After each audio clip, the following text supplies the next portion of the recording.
Hi friends, ఈ విధంగా cross పీస్ని తీసుకొని ఈ విధంగా ఎల్ షేప్లో పెట్టుకోండి.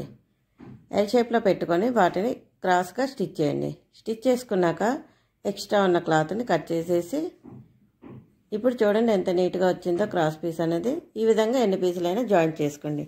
చేసుకున్నాక ఇప్పుడు ఫ్రంట్ పార్ట్ని తీసుకొని దాని స్టార్టింగ్ పాయింట్ నుండి ఈ విధంగా పెట్టుకొని లోపలికి మలిచేయండి, ఫోల్డింగ్ చేసేయండి. చేసుకున్నాక ఇప్పుడు స్టార్టింగ్ పాయింట్ నుండి పాదం ఖర్చు ఉండేటట్లు చూసుకొని ఈ విధంగా స్టిచ్చింగ్ అనేది చేసేసుకోవాలి.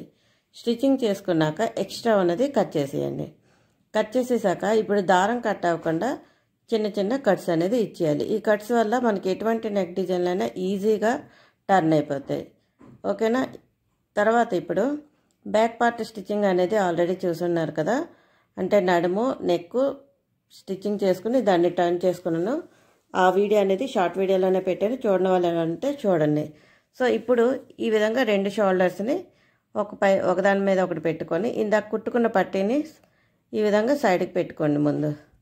ఇప్పుడు ఆ రెండు షోల్డర్స్ని ఈ విధంగా డబుల్ స్టిచ్ అనేది వేసేసుకోవాలి. ఈ విధంగా స్టిచ్ చేసుకున్నాక ఇప్పుడు మనం కుట్టుకున్న పట్టీ ఉంది కదా, దాన్ని ఈ విధంగా ఇప్పుడు వీడియోలో చూపిస్తున్నట్లు స్టిచ్ చేసేసుకోండి. ముందుగా ఈ విధంగా ఫోల్డింగ్ చేసుకోండి. ఫోల్డింగ్ చేసుకొని మళ్ళీ ఇక్కడ ఈ నెక్ దగ్గర డబుల్ ఫోల్డింగ్ అనేది ఈ విధంగా పెట్టుకొని ఇప్పుడు నెక్ అనేది స్టిచ్చింగ్ అనేది చేసేసుకోవాలి. ఈ విధంగా స్టిచ్చింగ్ చేసుకోవడం వల్ల మనకి హెమ్మింగ్ చేసే పని ఉండదన్నమాట, అంటే చేతి పని. ఓకేనా.